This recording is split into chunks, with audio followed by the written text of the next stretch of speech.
Good afternoon, everyone, and welcome back to Fridays with Keenan's Cutting Edge. My name is Jenna Labor, and I will be your host as we explore the dynamic world of Don Keenan's trial philosophy, The Cutting Edge. As you all know, or maybe you forgot because it's been a while since we've been live, but those of you joining us live this afternoon have the opportunity to ask questions and interact with our speaker. If you have a question or a comment or anything like that, please type it into the comment section below the video and we will be sure to address it. Episodes are released each week following the live broadcast, so be sure to hit that subscribe button and click the alerts icon to make sure you don't miss an episode. And below today, we have Gregg Luther with us to talk about bad faith litigation. Well, insurance bad faith litigation. I don't know if there's other bad faith litigation other than insurance bad faith litigation as it applies to us, but that's what we're going to be talking about today. This is a powerful tool that we can use to help our clients and to hold insurance companies accountable. I find if an insurer knows about bad faith and you just so much as hint at it, they get back on track real quick. So I know it's a tool that some of us have and others don't, and it varies throughout jurisdictions. If anyone is going to know about what your jurisdiction has as far as this goes, it's going to be the professor, Gregg Luther. So as we all know by now, Gregg teaches black letter law. He does the medical malpractice referring attorney program. We'll put a link to his website, his contact info. So if you want to talk to him about bad faith litigation after this podcast episode, you certainly can do that. Gregg, tell us, I don't know, what's new in insurance bad faith litigation, what we can do in it. Let's just get into it. Well, hey, first of all, it's great to be back. Great to be back. Good to see you again. And here we are live again on the podcast. So yeah, you guys, you did not see it wrong. We are live. Hello. Yeah. We are. Well, it came out. I don't know if you saw this. The first blast they did came out that this was going to be a replay. Oh, no. And I was like, no, it's not. Because I'm going to be on there and I know I'm going to be live. So for everybody joining us live, thanks for coming. Jenna, thanks for all you do. This is a great tool for reaching out to everybody. And, you know, the greatest thing about this is it's free. It's free, and we try to give value-packed content here. So, you know, it's the great thing about, you know, Keenan Trial Institute is that Don shares a lot of this stuff for free because his main mission is to help. It's to help lawyers do their jobs well, and that's why we're here today. Bad faith law, insurance bad faith law is... You're right. It's venue dependent on where you are. But I'll tell you this: we wanted to get out in front of this because you know what DRI is doing at the end of the month? They're doing, you know, how emerging trends in bad faith, insurance bad faith. So they're you know, coming up with new ways to try and stop our clients from getting what they deserve. And we want to be out in front of it. So here we are. So the topic today that I picked is the top 3 mistakes that we make in bad faith cases, or just in working up a claim, you know, and then the mistake that we make so it's not a good case for bad faith. And I'm going to have to I got to give credit where credit is due. I know, Jenna, you know my wife, Diane. A lot of people know Diane.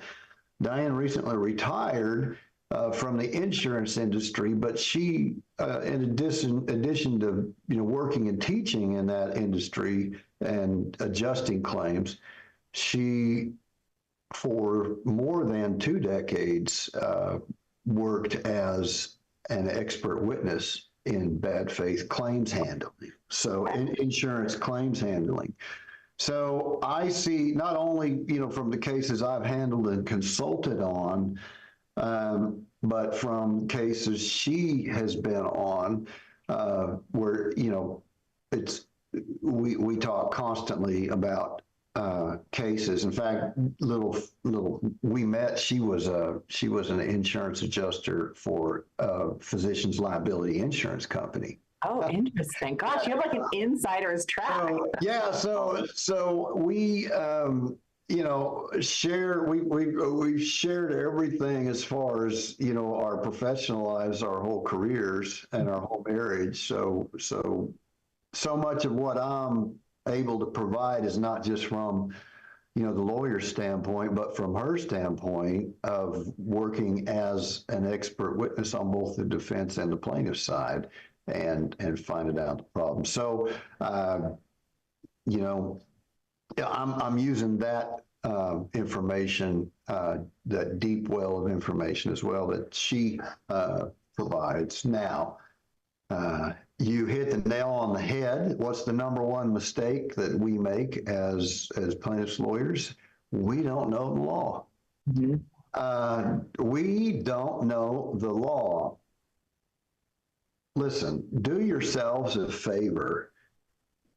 With the search engines we have now for legal research, you can search all your state Supreme Court cases in bad faith, insurance bad faith. You can research them all and read them in an afternoon or a day. There's just not, there's not that many. This hasn't been around that long. And so you can get all the law in maybe read and summarized so that you know it in a day, maybe half a day. And then there's statutes that apply, which is where insurance companies get by with heinous crimes at times, like, does this exclusion apply here? Are they allowed to do a step down here? Is this a resident relative of the household of the named insured, and does that negate a step down? Those kind of things. You got to know that stuff. I mean, you got to know it, you got to know it, you got to know it. So read your statute books as well. Now, good thing for most of us, most every state has adopted some form of the Uniform Unfair Claims Settlement Practices Act or the Fair Insurance Practices, whatever they've decided to codify. Most every state has that. And you need to know that as well. And in the statutes, we all know what's behind the statutes. Annotated statutes are all the cases. So just go there and you'll find a majority of those things. But you've got to know that stuff. The days. If you're going to be certainly working the Keenan Edge template for prosecuting cases, you got to know the law. You got to know the law, and you got to be right on the law. And you got to do it yourself too. Read the cases yourself. Don't just rely on, maybe something that somebody told you. I have found that when even more seasoned lawyers who've been doing stuff for a very, very long time, sometimes they will say, well, this is what you can do because this is what this case says. Or this is what you can't do because this is what this case says. But then when you go read it for yourself, sometimes people forget or they misinterpret. Do it yourself. Get in there and get those cases and read them yourself. Yeah. Well, and to really, jump off on that point, not your associate, not somebody else. Don't get someone else's brief or memorandum or whatever and think that does it for you, because it doesn't. Keep these cases nowadays. We can keep these cases in a folder on our computer, and we can go to them and read them. I've got cases I have highlighted to death because every time I have a new case, I go back and read stuff, and I find stuff that I didn't know was there. I wasn't reading it for that the first time, and now I'm finding new stuff. Mm-hmm. That maybe it's in a footnote, maybe it's in all kinds of stuff. There's so many things. Does your state law allow for an insurance company to use a comparative or a contrib defense when there's willful reckless? It probably doesn't. So there's so many times, and listen, insurance adjusters are not lawyers. Very few of them know the law like they should. And insurance companies don't do anything to make sure they know the law. Now, there are some insurance adjusters who actually are law school graduates, and some of them, maybe practice law at some time. But they will still, one in particular, and I won't say her name or what company she worked for, but she was responsible for some of the largest bad faith verdicts in a certain state because she thought she knew it all, and so she made some really big mistakes. She's not with that company anymore. I don't even know if she cost them too much money. Yeah. Stop it, lady. So you got to know the law. You got to know the law. Get your case law. Get your statutes, especially if you're in a state that has some form of the model Unfair Claims Settlement Practices Act. Get that, know it, read the annotated cases behind it. It's good stuff. Then you got to know, when you get into the law, what are your elements in your state for a bad faith case? So these cases are, you want to talk about parallels with med-mal. These cases suck up your time and they suck up your money.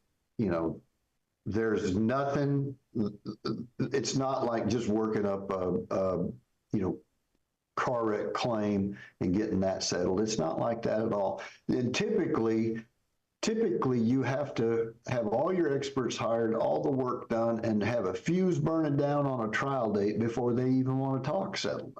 And sometimes they don't even want to get, they don't even want to talk settlement. So you're going to end up trying them.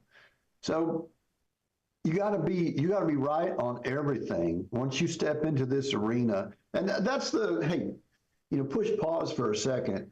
The thing I'm most proudest of being part of Keenan Law Firm is we have, in the referring lawyer program, we take lawyers who have, maybe practiced in a certain area, but never stepped off into something like med-mal or, employment or these, arenas that require a specialized knowledge and a bunch of time and a bunch of money. And we take lawyers that have no experience and help them and their clients to, the largest payday of the lawyer's career, without ever having prosecuted a case like this before, because, the great thing about the consult program is that we are with them every step of the way, but of the lawyers back home, on the curbside of things, they're getting all the credit amongst their colleagues and everything else, which, it's so rewarding, and the client's just elated with them. So, that's the beauty of being able to do this. But how do we do it? We're right on the law from the start. What do we do? What's the Keenan Edge template, Keenan Law Firm case prosecution template? First thing you do when a case comes in, research your law. First thing you do when you get ready to take a case, and I want you to do it. It's a mistake that many lawyers make in bad faith cases. I want you all to start doing it now. Get all your jury instructions together, or if you don't have pattern instructions in this area, some states don't. Get a set from somebody who has tried one of these cases. Go to the courthouse, get in the file. Find where each side filed their jury instructions and get those and research those. Research the case law in there. Prepare a set of jury instructions for the case that you are taking that you will ultimately give to the judge. And you'll be working on that set of jury instructions throughout the whole process. Throughout the whole time you're prosecuting this case, you may have a new angle. There may be some defense that the insurance company is trying to use that is not available to them with the right set of facts. So you can know the facts that you want in your case. And then next step is a timeline, just like, real similar to mid-mal. You got to have a timeline of when everything was done. Now that timeline better show that the client, the insured, or if the lawyer who was representing the client during the claim did everything they could to get the case settled, that were responsive, provided all documents. Don't be that lawyer. So many cases that we look at are not good, bad faith cases because the lawyer that was representing the claimant, the insured, did a terrible job, was unresponsive, didn't provide the documents requested. And I'm going to get into that a little bit because the insurance adjuster has a job to do. They don't start out with the insurance adjuster as your adversary. Start out with the insurance adjuster as basically your boss. What can I do? What do you need? I'll get it for you, because that's the best thing you can do for your client to get this thing resolved. No case should end up in a bad faith case, and certainly no case should be delayed or denied or underpaid because of crappy work of a lawyer. Okay, our job is too important. So those aren't cases. Take them off the table. The next thing that people need to look at is, is your state one of those that has the elements that have the, I'm going to call it a mens rea requirement, right? Criminal intent. Yeah. Bad intentions, right? Some states have that. Like, it's basically a reckless indifference to facts and evidence that are saying, hey, pay this claim. And all they do is go out and look for evidence to the contrary. Dig, try and find anything, and anything they find. I mean, we've seen these claim files where anything they find, they try and twist around on, oh, she went out and hugged her horse, so her back can't hurt, that sort of thing. That's a real case. Those kind of things what do you think the jury thinks when they see video of surveillance of a private investigator that caught the woman with her walker walking out to the fence and hugging her horse when her horse came to the fence to say hi? It's not, but when, those kind of things, those are the, emotional things that really tick juries off. And this is an area for nuclear verdicts, because people, real people who pay insurance premiums and expect that when they need their insurance, it's going to be there for them. They expect them to pay just like they expect it to pay, in the case that's at trial that they're sitting on the jury for. So next little subheading under knowing the law is, do you have first party only, or do you have third party also? Some states have third party.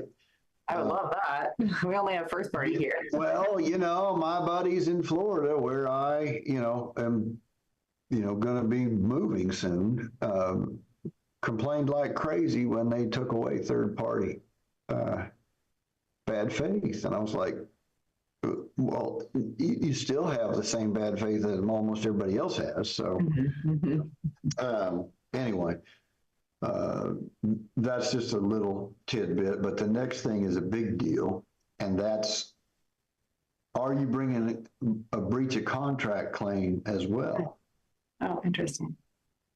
Because you need to know the law on this, and some of the things that a breach of contract claim will make relevant may help the insurance company out with defenses. But they otherwise won't get that evidence in, you know. So you want to investigate that and know. And does your state require that? Do you have to have a breach of contract before you have a bad faith case? And then if you do file it that way, is the court going to bifurcate it and make you jump through the contract hoop first before you can even get to the evidence that, you know, makes your case? So think about that. And I'm doing this, you know, some of you seasoned veterans may be saying, "Oh God, everybody knows that, Luther." Well, no, they don't. If you do this, if you make this a big part of your practice, you probably know a lot of the stuff. And I'll bet you, seasoned veterans, that you have made these mistakes that I'm talking about right now. And I bet you that you don't do them in every case. I bet you that a large majority don't do them in every case, and you have to make this your practice. You have to make it your standard procedure that you check all these boxes in every case, because a breach of contract claim, and really why I'm doing this is, you know, Don, in addition to being there for seasoned veterans, I mean, he's always been there for the puppy lawyer. Mm-hmm. He's always been there for the person starting out. And that's, I mean, we continue to do that. We have people in the med-mal referring lawyer group who have never filed a med-mal case before. You know, it's part of his purpose is to make sure that there's a place those people can go and get the training and, you know, work on their own case and learn these things and go through the process and come out the other end, you know, the local hero or you know, you'll be the person, hopefully, after you've been through the program, that the lawyers in your area call when they get that kind of case again, you know. The next thing is what area are you getting into? Okay, is it a property and casualty claim? Because you have to really know both sides. You have to know, you know, the underlying law on you know, what's compensable. Because what's an insurance company supposed to do? I mean, the contract's supposed to pay for a covered loss, basically the way the law requires it to be paid, or certainly, you know, if you're in a med pay situation, certainly then, even maybe auto. So you got property and casualty, life insurance, business insurances, CGL policies, you've got E&O policies, you got, which, you know, a lot of the med-mal cases where we get excess verdicts on doctors who don't settle, then that turns into an E&O claim. You know? Mm-hmm. So, or cases do settle. We had a case last year settled during trial, right before closing, because the defendant doctor was holding a sledgehammer over the insurance company's head and making them pay. Yeah. And they paid over the policy limits to get the case settled, and not just little money over the policy, big money over the policy to get it settled. So, you know, just like you were saying at the outset, these are not just claims that we file and prosecute a bad faith case. We also use them as leverage to get the right result, you know, when it should be. So anyway, the rest of that stuff, you know, MedPay, PIP if your state has PIP, mm-hmm. And health insurance.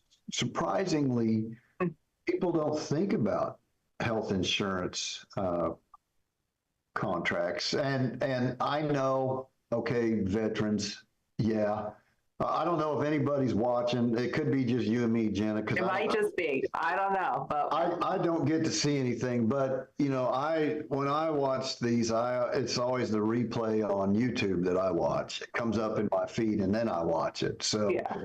I don't know if anybody's commenting right now or not. But I get that health insurance. A lot of people's health insurance is an ERISA preemption issue. But you got to know that too. When we're talking about knowing the law, you got to know ERISA preemption because not all of them are. Mm-hmm. I've had a lot of issues with health insurance that on first glance looked like an ERISA preemption policy. And then once you dig further, it's not. So, you know, you've got to be able to, you got to know the law. You got to know the law on all these things. I know this is dumping a load on people right away at the front of this. And I guess a lot of people probably, you know, click on to something else by now. Well, I hope not, because honestly, all of these things are really, I find when I watch a podcast like this, or when I'm sitting here listening to you, I'm like, okay, yeah, I got to remember to do that. All right. You know, and I always take notes, you know, with whatever guests I have on, but even if it's something, we do some bad faith law, not a ton of it, but some. And it's just nice to hear again, just like the steps to go through it. Oh, yeah, yep, we did that. Good. Yep. Oh, shoot, I forgot to do that. Let me make sure I grab my jury instructions or whatever. So I feel it's nice to hear. And screening on intake. Yeah. You know, on intake, you get a lot of this stuff flying at you, and you need to know everybody who calls, they got a problem. Maybe the biggest problem in their life, maybe the worst thing that's ever happened to them. And they want to know what their rights are. They want to know what you can do to help them. I mean, that's why we're here. We're in the people helping business. Mm-hmm. If you're not, you know, get out, go do something else, because these people call for help. So, you know, on your intake calls, it's really important to try and figure out what you can do to help them and give them some advice, even if it's that you cannot help them, or send them somewhere that they can. But obviously, you know, this is a lot of law to have to know. And, you know, those of you who have been around for a while know that anything Keenan is going to be, the work is going to be on the front end, right? It's going to be hard work loaded on the front end. So, anyway, I hope this is helping somebody, and I'm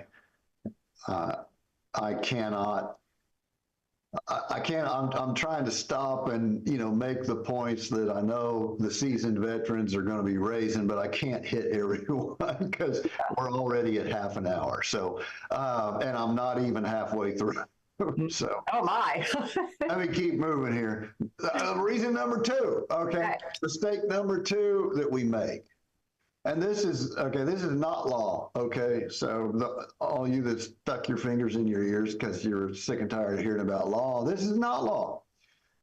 Lawyers don't know the claims process. So let me give it to you.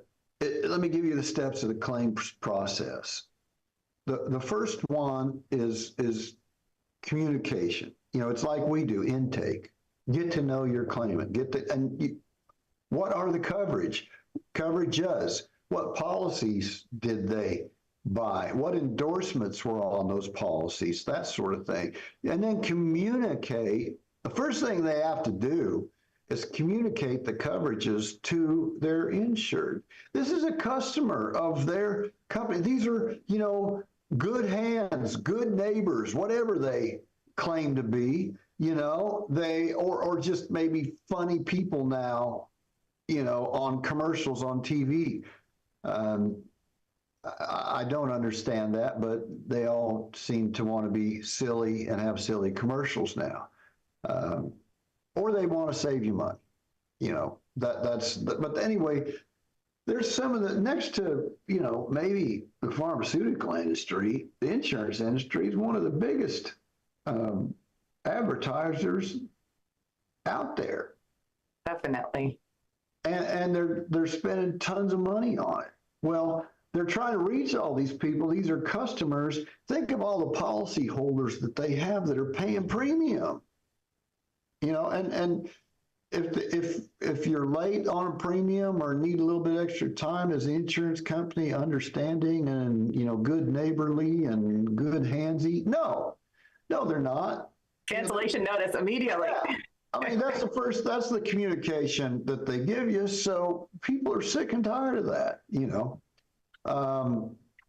But anyway, the insurance company, usually through the adjuster assigned to the claim, has to communicate with you. You know how it is now. I mean, it's text message and email mostly. It's hardly ever do you get a written anything. But what should be the parts of that communication? It should be the coverages that you have. They should be able to tell you real quickly if your claim is covered or not, or what the coverages are and what the endorsements are, which take away coverage. Insurance starts out with, the coverage that it provides and then starts taking it away. They have the blanket policy and then they take away certain things. Typically that's what an endorsement is, although not always. They should also communicate the claims process, what that's going to be, and set expectations, those kind of things. Our investigations should take how long, we're going to have these steps, we need these things from you.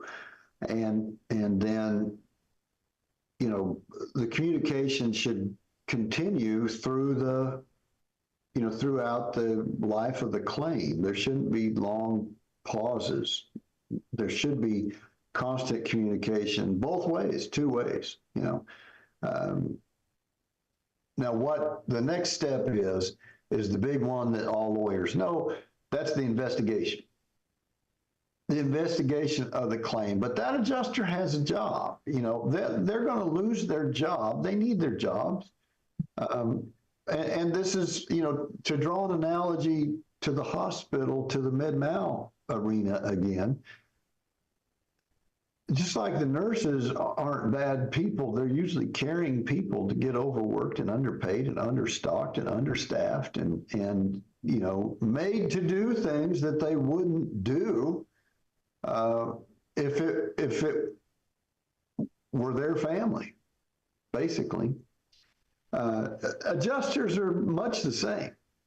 There's levels, hierarchies, way above them that decide things, company policies that are going to determine how that adjuster has to act in order to keep their job. But largely, what they're doing during the investigation stage is not they're not pestering the client.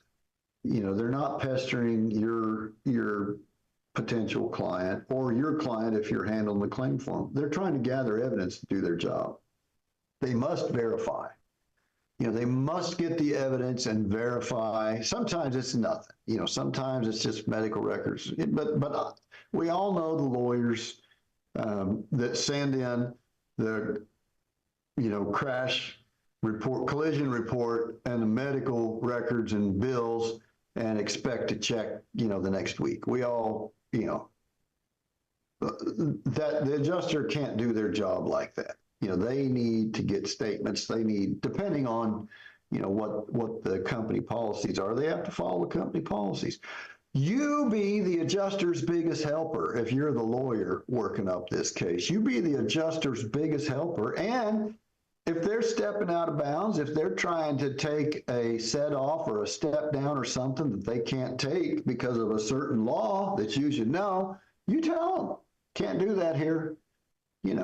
That'll be evidence on the timeline if this thing goes south and they just refuse to pay. But the lawyer, who probably shouldn't be the lawyer prosecuting the bad faith case, should be a witness. That lawyer should be doing everything in their power to get their client's claim paid full value as quickly as possible. And that means helping the adjuster with the investigation, gathering evidence, verifying, all that stuff, getting that done.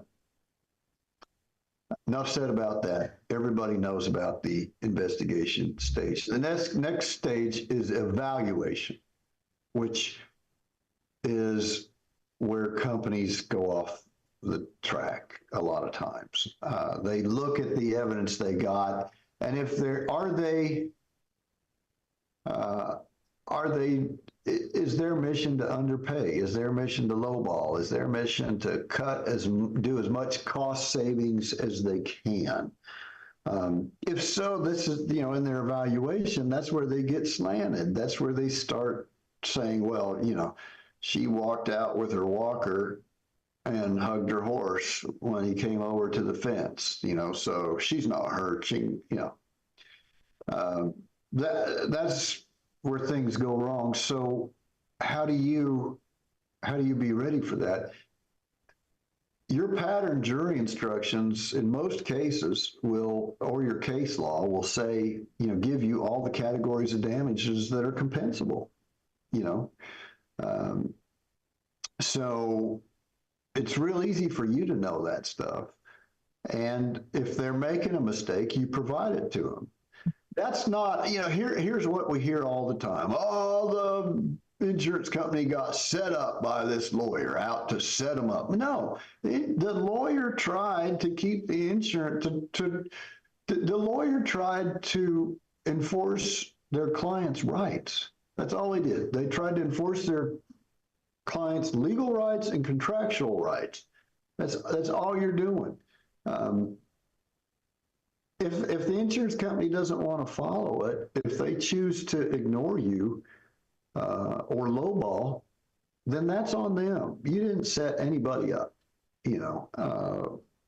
so if you know they're doing something wrong, correct them or try to correct them. Those aren't, typically in the nuclear verdict bad faith cases, that's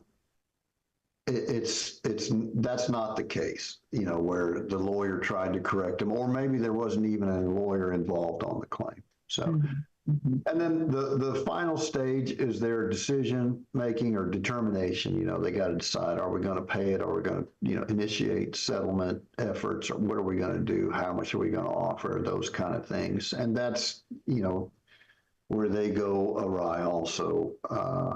Now, in larger claims, a lot of times you see them engage coverage counsel, and sometimes that's where it goes wrong. There's some coverage counsel out there that try to do too much helping of the insurance company. Trying to find ways that they don't have to pay or to pay less and those kind of things, and that's wrong.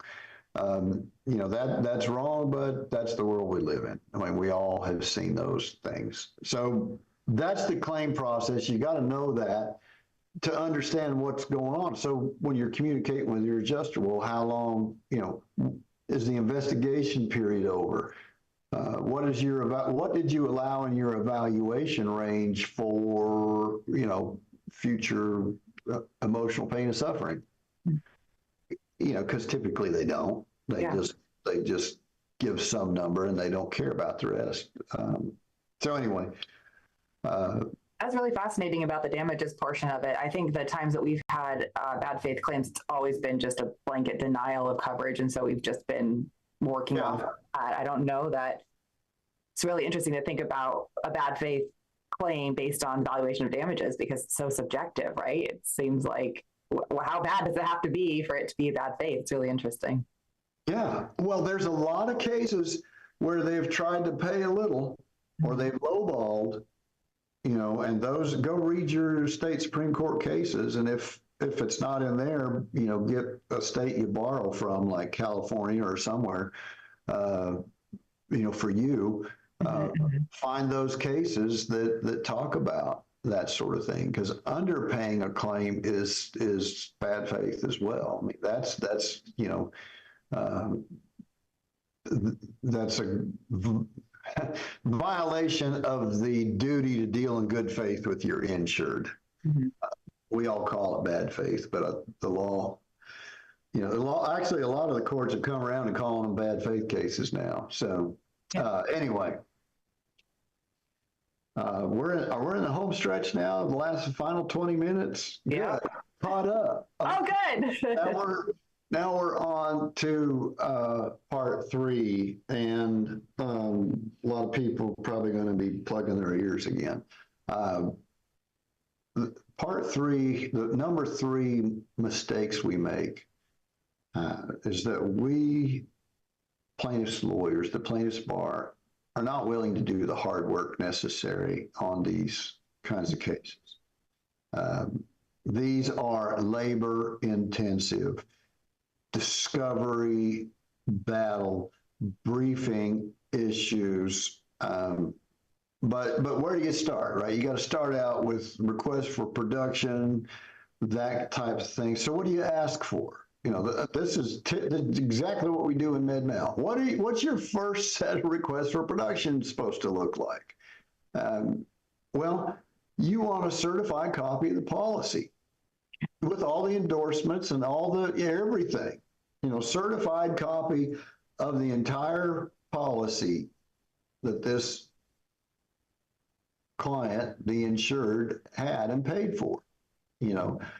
Another thing to ask for is the billing record, payment records, where they, make sure what you want to show in these cases, quid pro quo, just like the premium payments. Yeah, in the Med-Mal arena, hey, I'm paying for peace of mind, or this person paid for peace of mind. They paid, when the insurance company said, you need to pay us, this person paid monthly, annually, quarterly, whatever, every time for, I don't know how many years, could be 18, 20 years or more, but whatever it is, they paid. You're going to want to have that in your timeline, and this quid pro quo. They're paying. They're doing their job. And the one time that they asked the insurance company, hey, pay me now. I'm paid for this right to have, coverage in case something bad happened. Now pay me. And if the insurance company jerks them through all the knot holes and, doesn't pay or underpays or whatever, that's, violation of quid pro quo.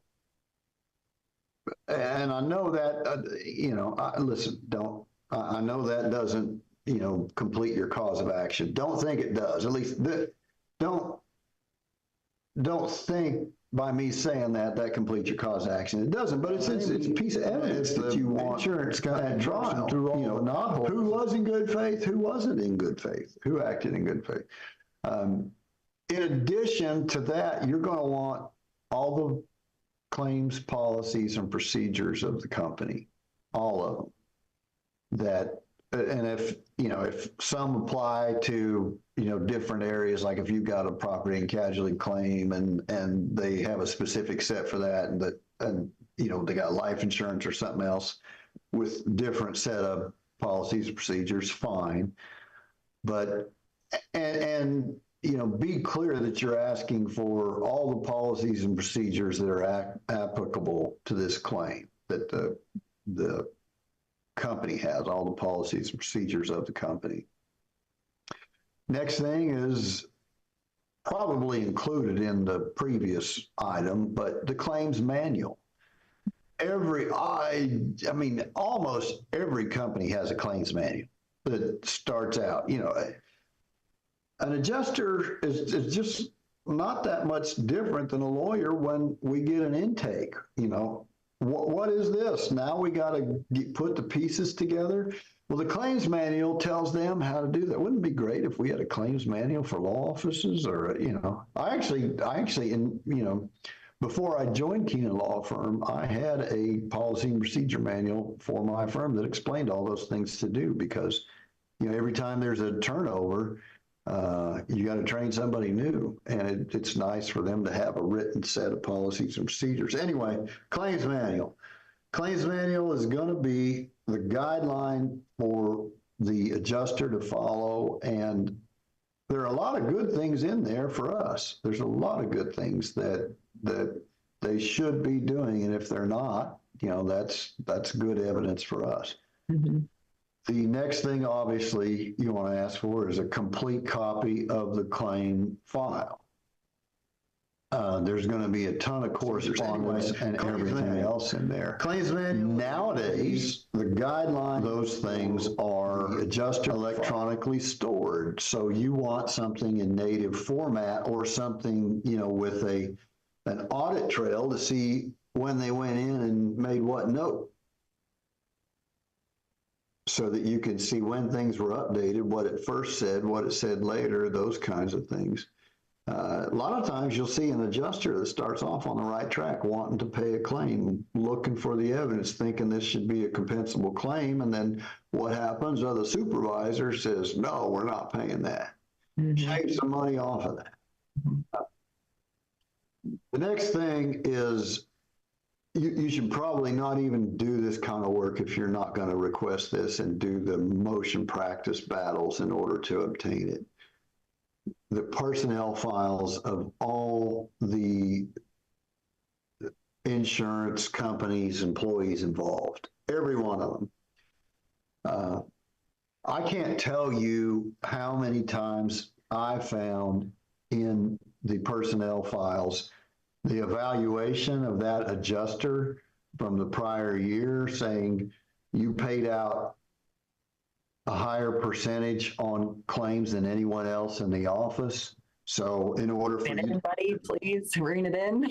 in order for you to get your bonus next year, your bonus is tied to profitability of the company. And so claim values have to go down for you. Well, how do you do that? I mean, maybe they just get lucky and they get all the little peon small claims, that they assign to them, but that's not the way it happens. I mean, they have to pay a claim what it's worth. And I had a really good case against one of the biggest advertisers that was just that. It was all about how they rake this adjuster over the coals she had to pay less.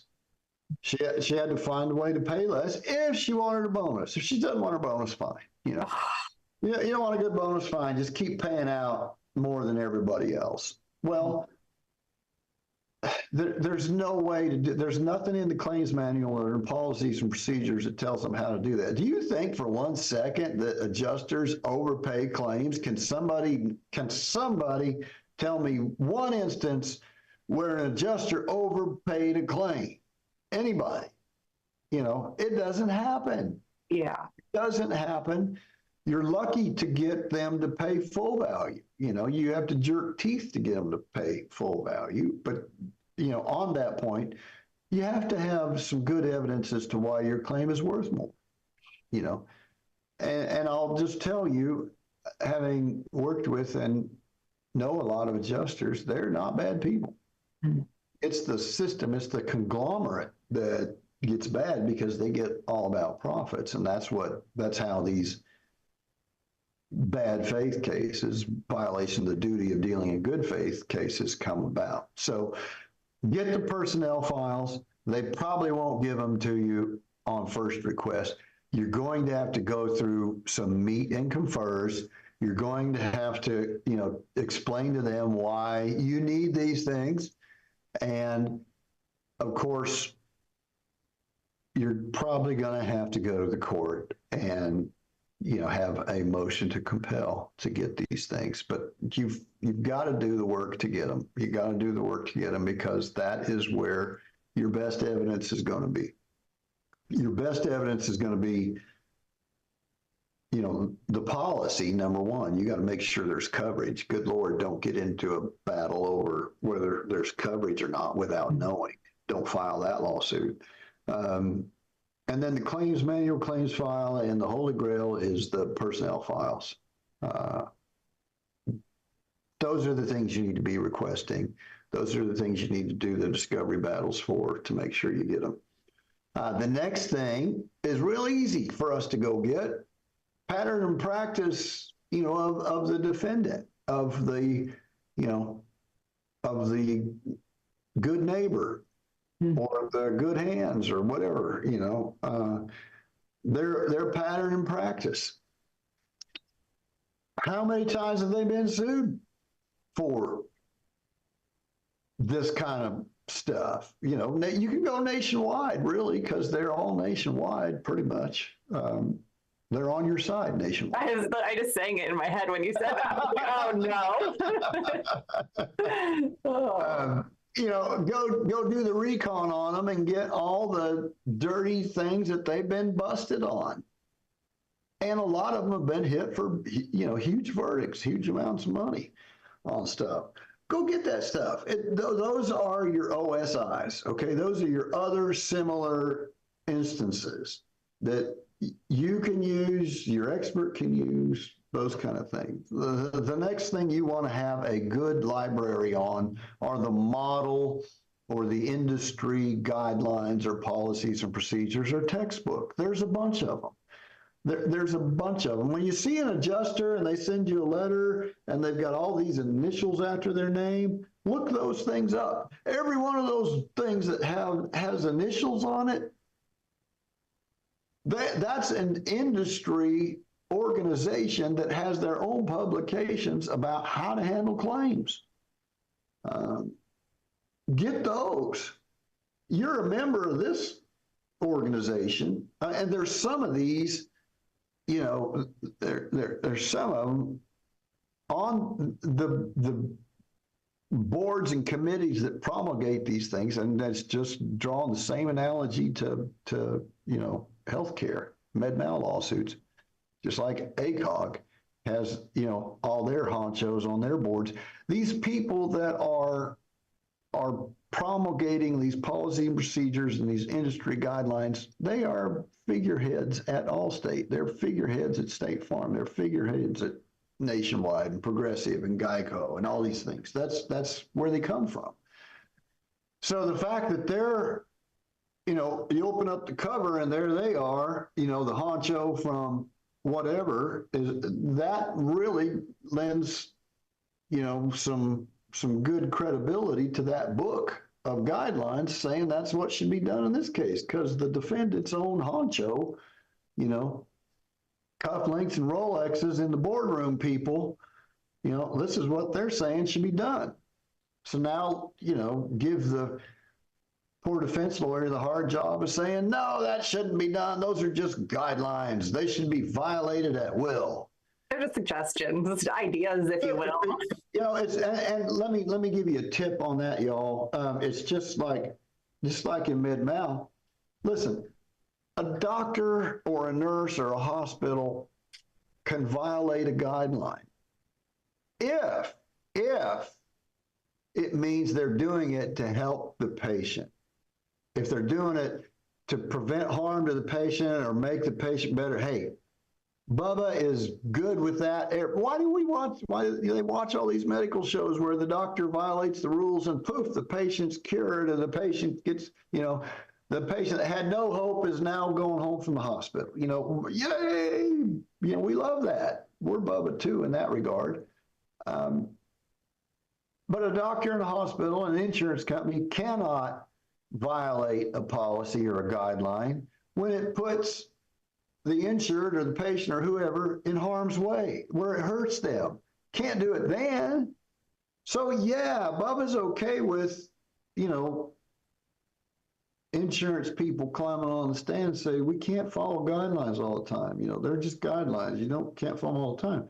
But you have to point out that, sure, you cannot follow a guideline if it's going to hurt the policyholder or if it's going to cause harm to them or, mean they don't get coverage or whatever. Right, I'm with you, adjuster.